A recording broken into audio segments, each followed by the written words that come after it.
高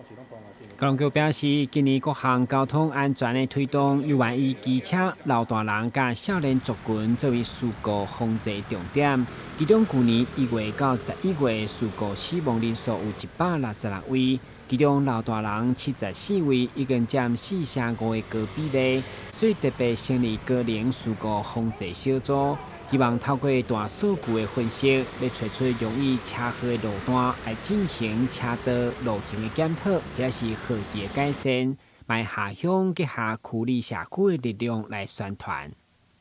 针对 A1 跟 A2， 我们透过大数据的一个分析，我们详细的一个找出高龄者的一个事故，它发生在哪一个区、里、路段、路口，它的一个时间以及它的一个成因大概是怎么样的一个方式。那这边的话，其实我们就能够做一些比较细致化的一些分析之后，我们来做一个对症下药。那透过工程、教育、宣导、监理跟执法的一个方式来进行，多方的一个管道齐下，针对这样的一个情形来跟他们讲，因为毕竟就是说阿嬷他们可能乡下的地方，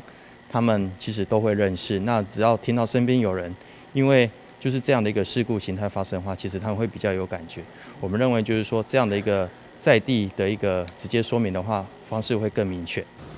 另外，根据1月份的统计，因为驾驶对路况无熟、机械操作无熟，也是精神无好等原因所造成死亡事故嘛偏悬，已经占总体死亡事故的50%。所以高雄局嘛提醒，特别要过年开车进前，一定要困眠充足才出发，同时检查车况，遵守交通规则，才当保障安全。今日新闻，本集何乔邦采访报道。